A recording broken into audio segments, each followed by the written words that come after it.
Fala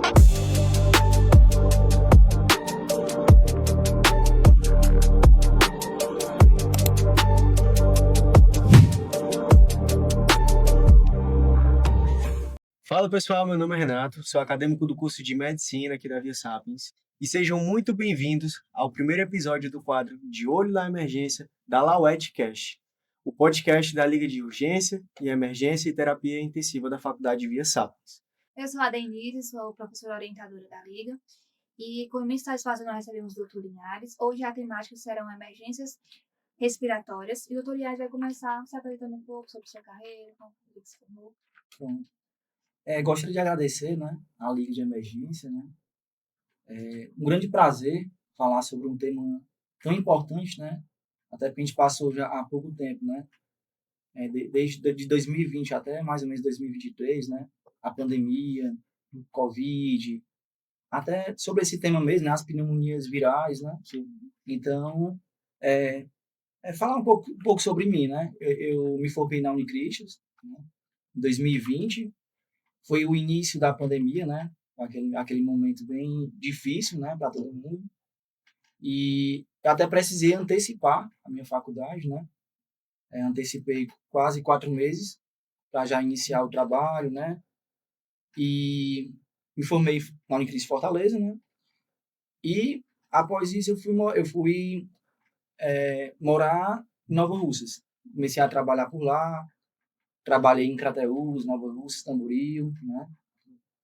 Passei momentos difíceis, né? Porque você vê ali muita gente precisando ser entubada, né? Muita gente com síndrome respiratória grave, né? E foi isso, a minha trajetória. Fui em 2022, né? 21 para 22. Passei para ortopedia, iniciei ortopedia na Santa Casa de Sobral. Porém, eu desisti. Vi que não era meu caminho, a ortopedia. Vim trabalhar em Tianguá, né? Passei um ano em Tianguá, depois passei para Viçosa do Ceará. Lá eu sou seletista, né? Pelo MES pelo Brasil, que é o programa anterior, né? Do Mais Médicos. Anterior não, o programa mais novo do Mais Médicos, né? E, diante disso, fiz minha titulação, né? De Médico de Família e Comunidade. E assim, vim aqui para contribuir, aqui para a Liga de Emergência, falar um pouco sobre um tema tão importante para a gente. A gente já agradece a sua participação e sabe que vai ser totalmente enriquecedor, né? Tanto para nós que estamos aqui com vocês, como para quem for assistir em casa. E aí, inicialmente, a gente queria conversar um pouco sobre pneumonia. Que você falasse um pouco sobre o que é pneumonia, a diferença da comunidade adquirida, se tem essa diferença, qual é importante a gente entender sobre elas. Pronto. Primeiro que a pneumonia ela é uma infecção. É uma infecção do parênquima pulmonar. Essa infecção do parênquima envolve tanto os alvéolos como também o interstício. Né? Como você mesmo falou, a pneumonia ela é dividida em pneumonia adquirida na comunidade e a pneumonia adquirida dentro do hospital, né, hospitalar. Como é que a gente vai diferenciar? A pneumonia que ela é adquirida na comunidade, o nome já diz, o paciente ele adquire dentro da comunidade, né? Ou o paciente ele é admitido no hospital e nas primeiras 48 horas, se ele tiver algum sintoma, né, que a gente vai falar um pouco mais na frente, que caracteriza a pneumonia, a gente ainda considera a pneumonia adquirida na comunidade, certo? Já a pneumonia adquirida dentro do hospital, admitir o paciente após 48 horas, a gente já considera, né, se ele começou os sintomas após 48 horas, a gente já considera uma pneumonia hospitalar. E por que é importante a gente diferenciar essas duas, né? Essa pneumonia adquirida na comunidade e essa pneumonia hospitalar? Principalmente os germes, né? Porque os germes são totalmente diferentes, né? Os germes dentro do hospital, eles são mais resistentes, né? Alguns antibióticos, até para a gente iniciar um antibiótico correto. Certo? Sim. E, professor, a manifestação, como é que a pneumonia ela se manifesta geralmente? Tanto no paciente típico, né? Aquele paciente que você vê está com pneumonia, e o paciente assim que está com os sintomas meio suspeitos, mas você não consegue ter certeza. Pronto. A pneumonia, a gente pode dividir ela tanto em pneumonia típica como a pneumonia atípica, né?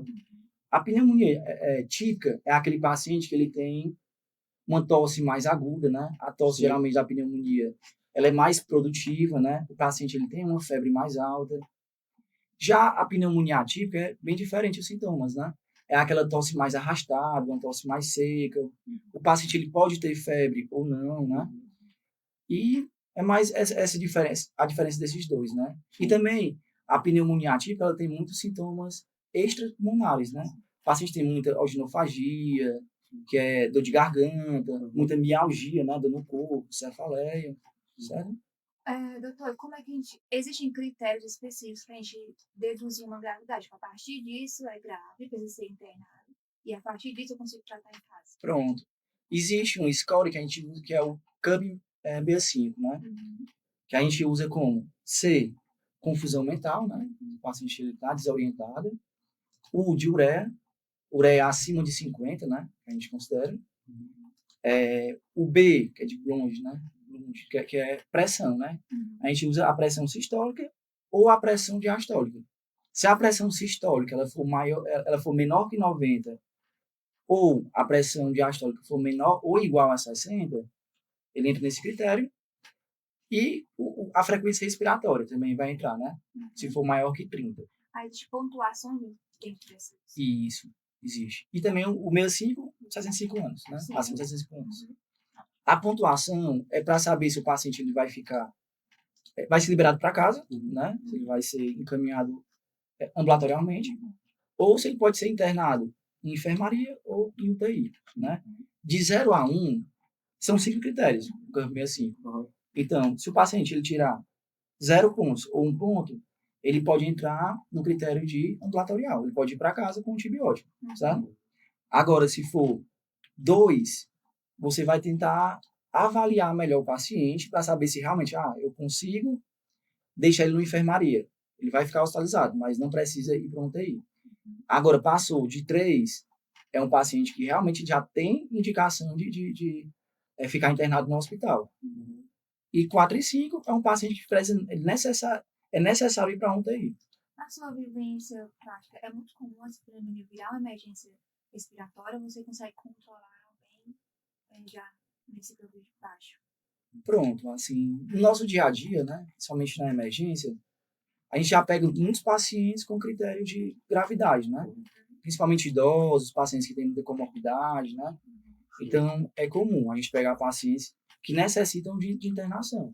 Então, esse é o papel do profissional da saúde. Tanto o médico como o enfermeiro, né? Ele ficar de olho, ele triar bem, né? Fazer uma avaliação correta, né? Principalmente dos sinais de alarme.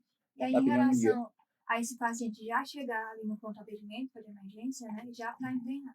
Você acha que está na dificuldade da população entender a gravidade do que é a pneumonia ou alguma doença respiratória? Ou pode estar numa fragilidade da atenção básica, de resolver ou identificar, ou essa questão cultural de o paciente já ir para o atendimento? Pronto. O que a gente percebe muito, né? Hoje em dia, o paciente, ele não quer esperar, né? Às vezes o paciente está com uma tosse, né? Às vezes um resfriado, né? E procura a emergência, né? Então, o que é que vai acontecer com a emergência? Vai sobrecarregar. O paciente ali que tem uma pneumonia grave, realmente precisa de um atendimento de imediato, ele demora a ser atendido, né? Então, assim, falta ainda uma organização mesmo, né? Tanto um bom fluxo, justamente, com a equipe da UBS, né? Da Unidade Básica de Saúde, com a emergência, né? Para tentar organizar melhor. A gente sabe que o sentido de emergência é algo que tem que ser resolvido de imediato, né? E a gente viu, como você trouxe a Covid, que em muitos dos casos pacientes agravavam, trazendo a pneumonia. Eu queria saber se existem esse sentido inverso da pneumonia, quais as patologias que a pneumonia pode vir trazer. Pronto. Isso é até interessante falar. Porque, primeiro, a pneumonia, geralmente as pneumonias mais graves, são em pacientes que eles têm alguma comorbidade, né? Seja uma pneumonia bacteriana, seja uma pneumonia até viral mesmo, né? Então, a gente pegou, falando um pouquinho da minha experiência no Covid, a gente pegou muito paciente, a maioria dos pacientes que eram graves eram pacientes idosos, ou só eram as extremidades, né? Ou paciente ali acima de 65 anos, ou pacientes ali abaixo de 6 meses, né? Que tem um risco maior, né? Devido até à questão da imunidade mesmo. Doenças prévias, né? Crônicas, no caso, né? Doenças Diabetes. Perfeito. Doenças crônicas. Pacientes com insuficiência cardíaca, pacientes com diabetes, né? Uhum. Pacientes que têm alguma doença autoimune, obesos, né? Uhum. Então, assim, tudo isso influencia na evolução da doença, né? Da pneumonia. Professor, e indo para o exame físico, né? O que é comum eu achar quando eu vou tocar aquele paciente, quando eu vou realmente avaliar como é que está o corpo dele, tudo, pulmão, verificar a condição respiratória dele? Pronto. Eu, como professor de habilidades, né? Aqui da Bia Sabes, eu preciso... Começar por inspeção. Eu preciso falar todo, né, ter todo o domínio do exame físico. Então, assim, primeira coisa é a inspeção, né? O que é fundamental na inspeção no paciente de pneumonia, sabe? A gente sempre tem que tentar descartar a gravidade, né? Então, a inspeção, principalmente a dinâmica que a gente vai usar aqui, taquipneia. Se o paciente está com uma frequência respiratória maior que 30, já é um sinal de gravidade. Um dos critérios, né? Já é um dos critérios.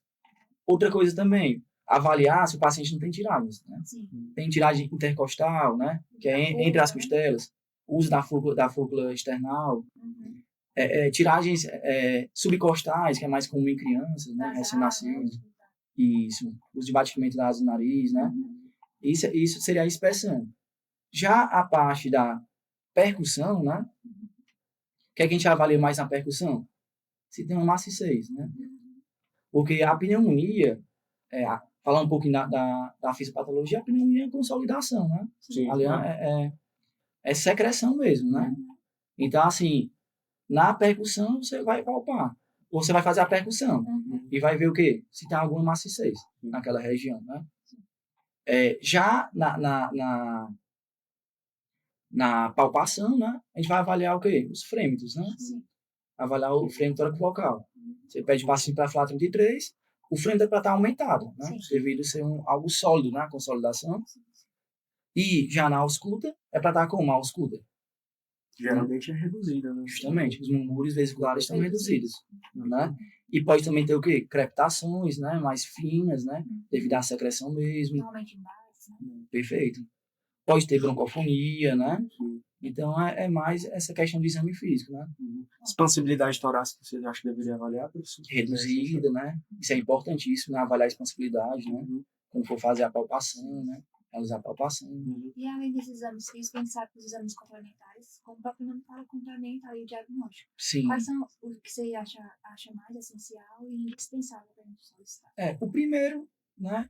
O que a gente sempre utiliza é o raio-x, né? Infelizmente, nem todo hospital, né, vai ter um raio-x. Não é a realidade de todas as cidades, né? Tem uma cidade pequena que ainda não tem um raio-x, ou quando tem, só funciona de manhã, né? Mas o raio-x é fundamental para você, além do, claro, anamnese, exame físico, finalizar, né, com o raio-x, né? Precisa algum exame laboratório? É importante hemograma, o PCR, até para avaliar a parte tanto inflamatória, né? Sinais inflamatórios como infeccioso. Sim. Outro exame também que é importante para avaliar mais a gravidade do paciente, a própria gasometria, né? Que é mais difícil ainda. Que é mais difícil. Porque a gasometria, ela vai avaliar o quê? Esse paciente não tem uma acidose respiratória, né? Que já é um critério de gravidade, né, do paciente. Ureia, a creatinina também é importante. Por que é importante? Primeiro, porque ela faz parte do CUB-65, né? A ureia. Segundo, porque um idoso que já tem uma disfunção renal, você tem que saber qual antibiótico utilizar, qual a dosagem, né? Então, isso já é importante também, né? E avaliando essa infecção já está sistêmica. Perfeito. Se tem algum caso de sepse, né? Perfeito. Em relação ao raio-x, quais são os achados mais característicos que nós podemos encontrar no caso de pneumonia? Pronto. Na pneumonia, o principal achado, consolidação lobar, né? Que é aquela opacificação, né? Com um broncograma aéreo, né? Que seria As imagens, professor, a gente pode colocar aqui algumas imagens. Pode passar as imagens, Gustavo?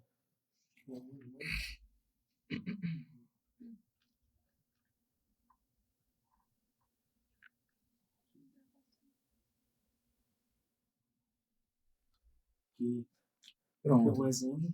Isso. Aí já é uma consolidação, né? Na região, principalmente aí, você vê que pega mais a parte da base, né? Porque se fosse na parte mais medial, a silhueta cardíaca estaria... você não conseguiria avaliar tão bem a silhueta, mas você vê que você consegue avaliar toda a silhueta cardíaca. E também tá bem lobular, não tá? Perfeito. Né? Depois é a constelação mais lobar, né? Uhum. Que é o mais comum, né? E pode também ter o broncograma aéreo, que seria isso. O nome já até diz, broncograma aéreo é os alvéolos cheios de secreção, né? E os brônquios, eles estão mais escurecidos, tem umas partes mais escurecidas, que é o ar que fica aprisionado dentro dos brônquios.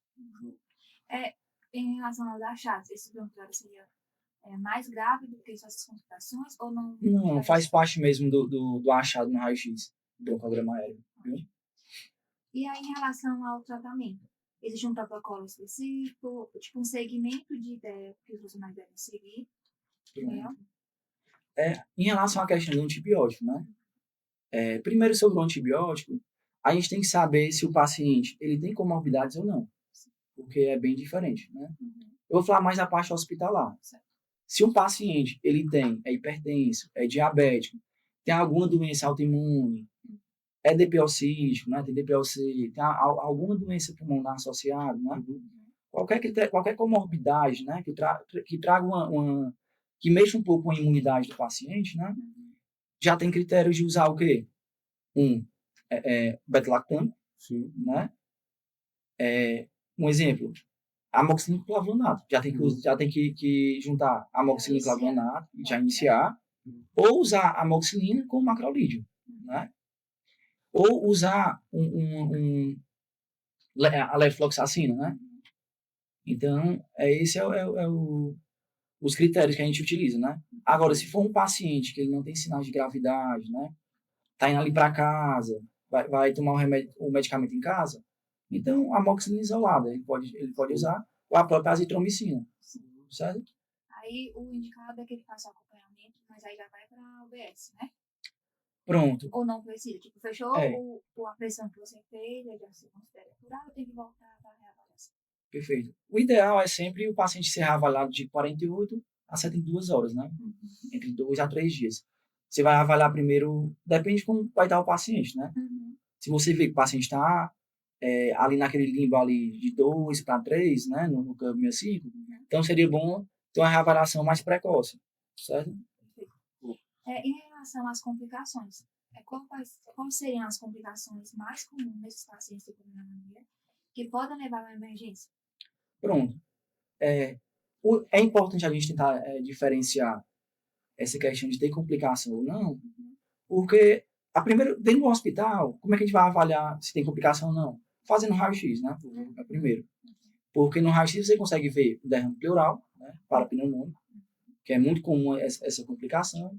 Empiema pulmonar, né? Também, que é mesmo pus, pus presa dentro do parênquima, né? E são as duas principais, ou sepse mesmo, né? Já seria uma complicação também, né? Em relação a esse derrame pleural que você está falando, qual seria a conduta melhor nesse caso? Pronto. Em relação ao derrame pleural, depende muito do tamanho dele, né? Geralmente derrames mais volumosos, ali acima de 1 centímetro, né? A gente tem que até fazer a coleta dele, né? Um toracocentese, para avaliar o que vai ter. Tem que avaliar a quantidade de glicose que tem que avaliar se tem pus mesmo, né? O LDH. Justamente para quê? O LDH? Justamente para ver a diferença se é inflamatório, se é oxidativo ou transudativo, né? Até para saber pelos critérios de Light, né? A gente usa ele.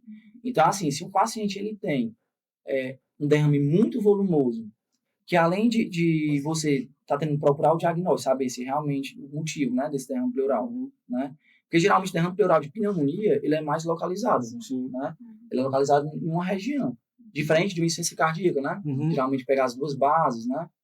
Então, é importante, porque o empiema, se o empiema geralmente, ele precisa, é obrigatório fazer a retirada, fazer uma drenagem torácica mesmo, né? E é interessante, professor, porque você falou do derrame pleural e falou muito dos pacientes que já têm alguma comorbidade prévia. Então é importante para diferenciar, né, essa situação. Com certeza. A gente pega muito em emergência, né? Aqui mesmo na UPA, a gente pegava muito paciente que não tinha uma boa resposta ao tratamento terapêutico, né? eles mudavam o tratamento, passavam para outro antibiótico, e quando ia avaliar o paciente, ele tinha um derrame pleural extenso, ou ele tinha algum empiema, né? Então, assim, você vê que é importante fazer um raio-x, né? Porque você vai investigar essas complicações que podem ter numa pneumonia. Né? Na sua vivência, é comum a gente encontrar pacientes que necessitam de intubação por uma gravidade de pneumonia, ou é mais comum a gente conseguir tratar? Pronto. Assim, não é tão comum, né, a gente pegar pacientes que vai necessitar já de intubar, né? Porque intubar, existem critérios, né, da intubação. Primeiro critério, a escala de como de Glenn, né? Isso. Pacientes que tem que estar um número o quê? Abaixo de Glenn. Menor que 8, né? Menor que 8. Tem que avaliar o que mais para intubação? Eu só acho que você sabe falar melhor que a Pronto. gente. Assim, geralmente, esses pacientes que eles precisam ser intubados, primeira coisa, tem que ver o nível de consciência do paciente, né? Glasgow mesmo. Outra coisa, o paciente está usando muita musculatura. Né? Desconforto respiratório importante. Você vê ali o paciente, ele já começa a fadigar. Então, já é um critério também para... Você falou da tiragem intercostal no começo, né? Entrada do músculo. Perfeito. É um critério, né? Agora nós vamos para uma nova fase. Nós vamos discutir alguns casos. Eu vou passar para o Renato começar. Aí nós vamos falar aqui, descrever o caso, a gente tem uma imagenzinha, aí você discute como acha melhor, Perfeito. como vai ser, poderia ser solucionado, tá bom? Ok. Olha lá, o primeiro caso. Coloca na imagem. Foi colocar a imagem? É esse? Essa é a primeira. Paciente de sexo feminino, 55 anos, branca, professora e natural e procedente de Salvador, Bahia. Procurou unidade de pronto atendimento UPA com queixas de tosse e febre há 3 dias. Relata ter apresentado quadro prévio de resfriado com cefaleia, dor de garganta e coriza há 8 dias. Refere que há cerca de 3 dias apresenta tosse produtiva com expectoração amarelo esverdeada, além de febre alta, mensurada em 39 graus. Você já quer comentar alguma coisa, professor, assim, dos sintomas? Não, pode ficar à vontade. Pode continuar? Evolui com dor torácica ventilatória, dependente à direita, difusa e de intensidade 5, em uma escala de 0 a 10. Espinéia aos grandes esforços, com palpitações, escarros hemáticos e nega ter utilização de medicações. Apresenta melhora quando está em repouso. Relata ter altralgia e aí pertence a 5 anos e faz uso de losartano. Ela afirma ser tabagista há 15 anos, uma cartela ao dia. E aí, professor? Pronto. Assim, já? Essa paciente, digamos que ela chegou no hospital, né? A primeira coisa, câmbio 65. Você vai ter que diferenciar se ela tem critérios de emergência ou não. É ambulatorial, é hospitalar, certo? Fazendo os cálculos aqui, a idade dela não entra. Né? Ela não tem confusão mental. Né? Por ela não foi dito, né? Mas tem exames. Tem exames que vai chegar lá. Exames, né? Frequência respiratória dela é 28, né? Valor. Pressão, ela não tem hipotensão, né? 14 por 9. 14 por 9. Então, o total deu... Se a gente não tem auréia, então 0. Né? Então, assim, primeiro, ela já tem critérios para casa, ambulatorial, né? Com uso de antibiótico. Certo? Segundo, qual antibiótico? Isso que é importante. Porque vocês falam que ela tem tabagista e é uma paciente hipertensa. Então, ela já tem um critério de não usar amoxicilina isolada. Né? Então, aqui ela vai entrar ou clavulina, né? Ou amoxicilina com azitromicina, né? Já tem que ser... tem que usar já os 2 antibióticos, né? Devido a esses critérios. Os exames? Isso. É bom a gente... Os exames solicitados foram hemograma. A hemoglobina deu 12 por 2 mg por decilitro. Ok. Esse vai ser outro exame, que eu não sei dizer direito ainda. Vamos. O próximo Esse BH é como se fosse o valor de referência. Isso. 0,16. Perfeito. Eletrócitos 3,1%. Sim. Leucócitos 14.500. Plaquetas 450.000. Tô no terceiro semestre, viu? Perdão, tem coisa que eu não sei mesmo, não. Aí teve o exame bacteriológico 3K, gram mais de 25 leucócitos por campo e menos de 5 células epiteliais por campo. Presença de copos gram positivos aos pares. A radiografia S que está aqui na imagem. Apresentou sinais de hiperdensidade na base do tórax direito, como o senhor tinha relatado. E O tratamento, como você bem falou, né? Amoxicilina 15 mg, 3 vezes ao dia durante 7 dias. Você acha que é suficiente ou você fala melhor? Pronto, como até comentei, né? É, é interessante, ele falou a questão do SCAR, né? Foi feito para avaliar, né? Foi feita a cultura. Isso aí, dentro de uma unidade de saúde, né? Você não vai pedir um SCAR, não tem nem como, né? Demora. Mas, assim, eu, na época do Covid, trabalhei no HGF, né? Hospital Geral de Fortaleza. Então, todo paciente que chegava com sintomas respiratórios, né? A gente já... Por quê? É uma forma até de não trazer resistência para o hospital, né? Trazer mais bactérias, né? Trazer mais resistência. Então, lá, a gente pedia a cultura, né? Da bactéria. Mas, assim, pacientes que estão graves, a gente tem que iniciar o antibiótico nas primeiras horas. Isso é fundamental. O quanto antes, melhor. Claro que não é um critério dela, mas dando aqui exemplo de um paciente que precisa ser internado. Então, o que é que vocês têm que fazer? Né? Tem que estabilizar o paciente. Né? O paciente tem uma pneumonia grave, vou dar um exemplo. Né? Monitora, vê a oxigenação do paciente. Como é que está a saturação dele? Está abaixo de 90, que é um sinal de gravidade. Então, tem que iniciar um cateter nasal, tem que deixar ali entre 92 e 96, certo? Então, isso é importante também a gente falar um pouco sobre isso. E, no caso dela, como eu falei, ela não tem critérios de ficar internada. Porém, ela tem critérios de iniciar o uso de amoxicilina com flavononato ou amoxicilina mais azitromicina, certo? Devido a ser hipertensa, ser tabagista, certo? Como eu tinha falado anteriormente, é importante que a gente faça uma reavaliação com de 48, isso vai ficar a cargo da isso na posto, rotina, né? Real. Como é que é possível se vocês plantonistas não fica, né? Isso. Aí, assim... Existe um fluxo de referência, contra-referência para a unidade, se realmente acontece na vida real, e está até difícil a comunicação. Sim. Assim, falando da minha realidade, né? Geralmente eu mandava cartas, né? Eu explicava pro médico do posto, né? Fazia uma caixinha, explicava, paciente apresenta pneumonia, inicia o antibiótico, né?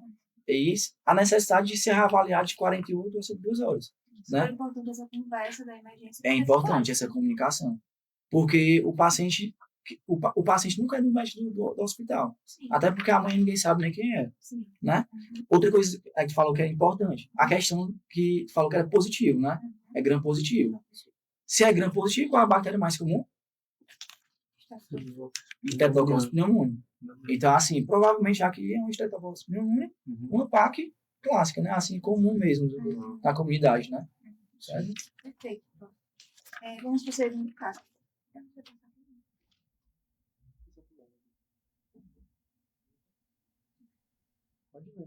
Pronto. O segundo caso. Você está atendendo na emergência de um hospital de referência e recebe um paciente trazido ao pronto-socorro do serviço por familiares. O paciente é um homem de 62 anos, com história de tosse, dificuldade para respirar e febre. Essa febre está entre 38 a 39 graus há 4 dias. Os familiares referem que ficaram preocupados, pois o paciente está confuso e sonolento, nega comorbidades ou alergias. No exame físico, está regular o estado geral, corado, desidratado, 2 cruz de 4, anictérico, cianótico.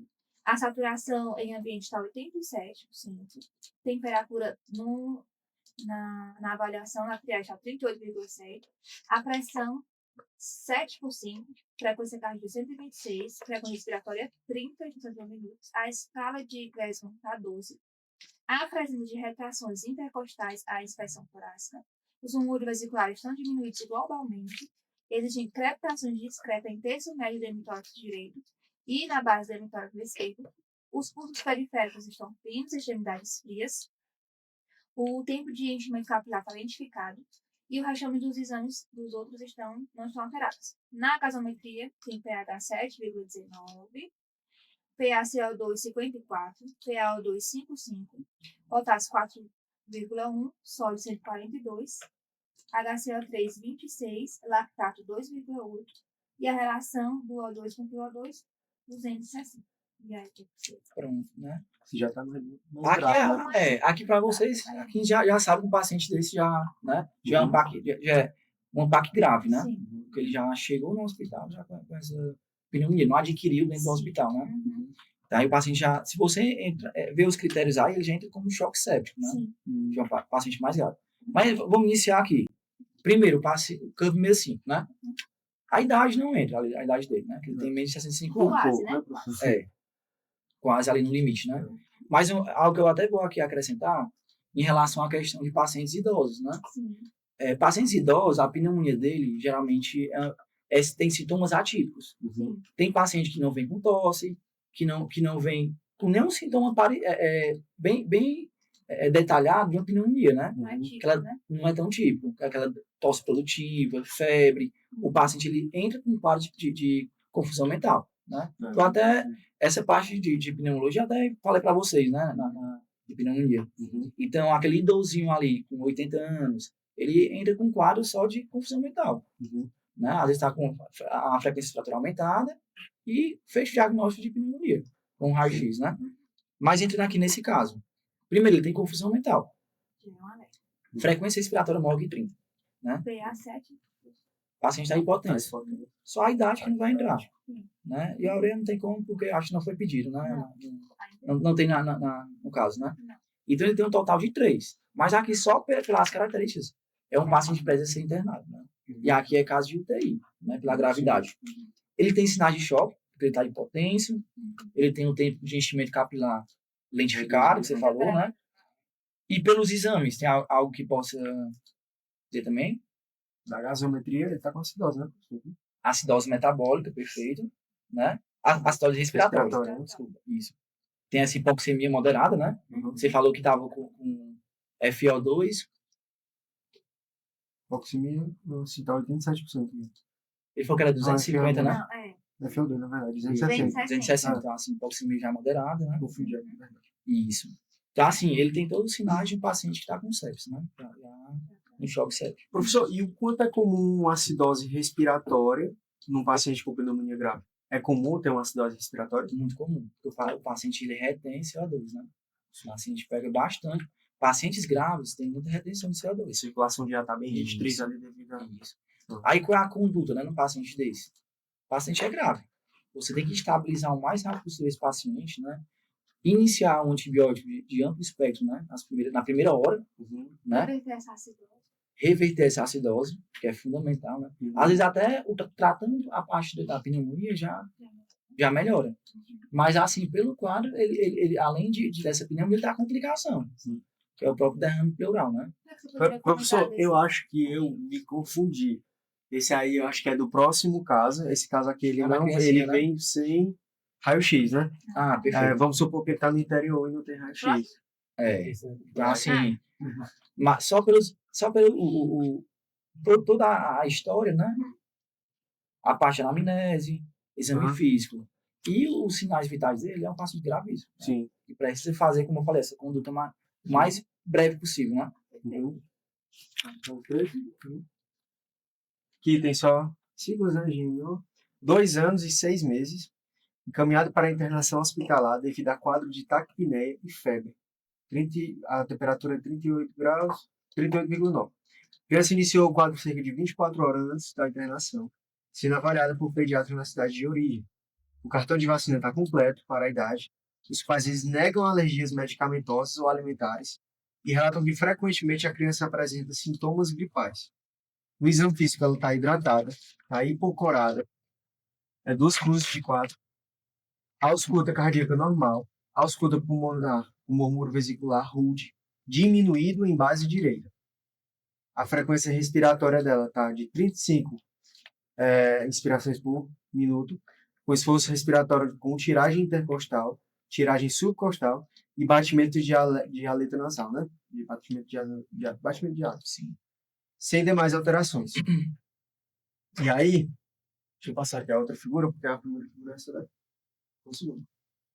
Esse foi o primeiro raio-x, certo? O senhor quer descrever alguma coisa desse raio-x já? Antes de dar continuidade?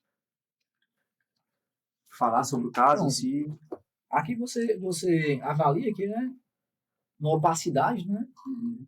Você vê que ela fica na região de um lobo, né? Na parte mais superior, né? Por essa variação, você já está vendo, tem derrame pleural ainda? Eu já vi, professor, derrame pleural? Você avalia principalmente pelo seu que eu estou frente, né? Aham. Isso, tem um pouquinho, né, de derrame pleural, né? Você vê que dá um pouquinho Show. preenchido, né? Sim. Aí os exames laboratoriais. Hemácias 3,27 milhões. Hemoglobina 8,68. Hematócrito 27,4%. Plaquetopenia de 112 mil. PCR de 96. E a suspeita diagnóstica é a pneumonia bacteriana. Aí foi instituído o tratamento com oxacilina, já começou, e ceftriaxona, e foi solicitado um ultrassom torácico que evidenciou um derrame pleural pequeno, como o senhor falou já, né? Só que aí o menor evoluiu com piora do quadro de esforço respiratório nas 48 horas após início da antibiótico terapia. Apresentando além de... O senhor quer explicar esses termos, professor? Deixa eu dar uma Eu olhadinha. acredito que... Aqui, ó. Vamos ver aqui. É aqui nessa parte Ah, esse aqui é?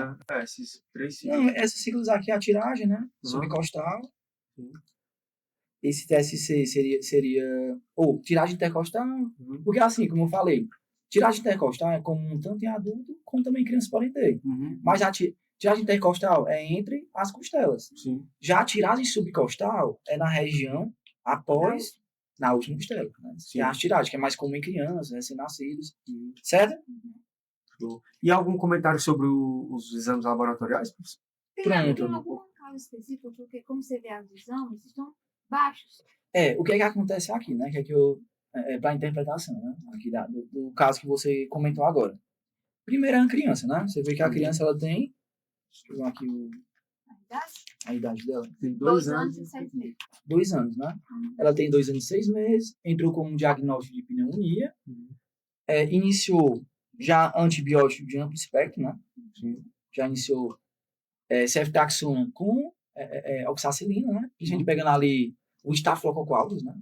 Já pega já uma bactéria já específica, geralmente pacientes intubados podem ter, né? E o paciente, mesmo assim, ele persistiu com deteriorando, né? Piorando o quadro dele, né? Essa foi depois da piora, né? Isso. Foi isso o raio-x. Aqui, então, assim, a gente pode até imaginar que poderia ser uma pneumonia com empiema, né? Pode ser. Porque ele iniciou o medicamento, iniciou o antibiótico de amplo espectro e não melhorou. Então, nesse caso, tem que avaliar se não precisa fazer o quê? Uma abordagem, né? Sim. Fazer uma abordagem, avaliar se realmente é um empiema, né? E iniciar e aumentar mais o espectro do antibiótico, né? Usar até uma vancomicina Mas eu mesmo. consigo dizer que é clima, mas tem algum exame específico? Drenagem. Se o paciente suspeitando, já faz a drenagem. Só saber, não. O paciente não melhorou, né? Tá ali com quadro de pneumonia. Tomou antibiótico, não melhora. Não evolui que melhora. Vê no raio-x. Tu pode voltar aí? Só pra gente...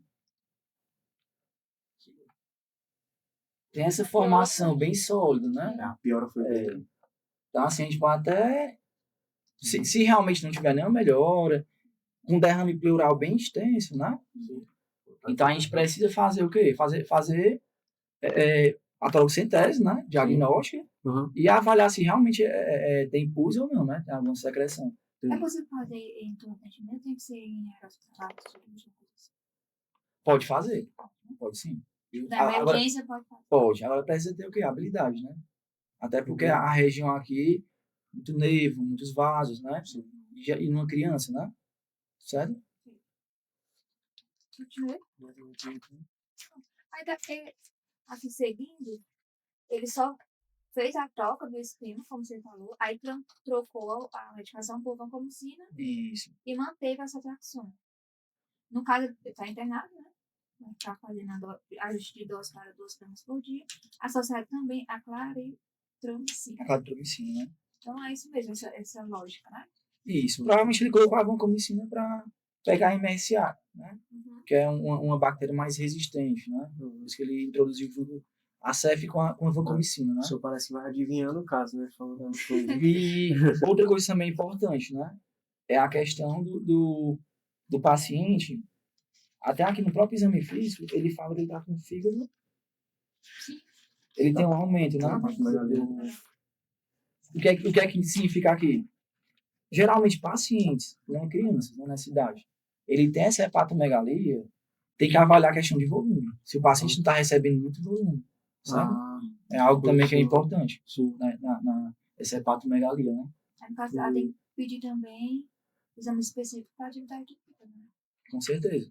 Seriam 2 problemas também. Isso, Para descartar qualquer piora do justamente. quadro, no caso, esse tipo de fígado. Isso. Pronto, então, esses eram os nossos casos. E aí, para finalizar, eu gostaria que você, se você tiver alguma coisa a acrescentar sobre as emergências respiratórias, Uma fica à vontade, dica. uma dica. Eu acho assim, a principal dica, né?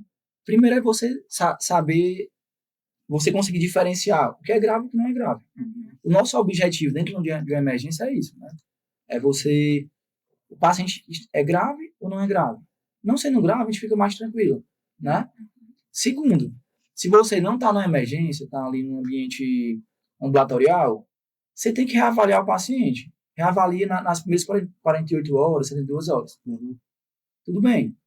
Se o paciente, outra coisa, né, que a gente estava comentando, se o paciente ele não teve melhora, você tem que avaliar o quê? Um antibiótico, ou ver que tipo de complicação ele pode ter, certo? Eu acho que é a principal dica que eu dou, né? Então, ficamos Para os aqui, alunos daqui da Liga de Emergência e para as pessoas que vão assistir esse quadro, né? Então, chegamos aqui, queremos agradecer. Muito Contribuiu obrigado. muito, fortaleceu o que você já nos ensinou em sala, né? Sei. Já deixar o convite para outros encontros. E agradecer a vocês que estão assistindo e convidar para outros momentos. Esse foi o nosso primeiro episódio de Olho na Emergência. Terão outros, a gente quer que vocês acompanhem. Vai ter muito sucesso. Então, obrigado por estar com a gente. Agradecer o Renato. Agradecer você mais uma vez. Muito obrigado. E se pelo vocês convite. quiserem dar alguma ideia do que vocês querem ou tem alguma dúvida na emergência, deixa aqui nos comentários que a gente vai observar. Sugestão de tema, muito importante. E é isso. Muito obrigado, pessoal. Para finalizar, né? Sim. Lembrancinha pro professor, certo? Muito Professor, obrigado. muito obrigado pela sua Eu que presença. agradeço, viu? Você está dando início a esse quadro. Bonito, viu? E eu espero que você se sinta convidado para mais episódios. Pois é, obrigado. Eu fico até feliz, né? Assim, já ser convidado, né? O primeiro professor convidado. É um prazer, né? Trabalhar aqui na Via Sapiens. Saber a importância aqui que os alunos dão, né? A emergência. Você está aqui à noite, né?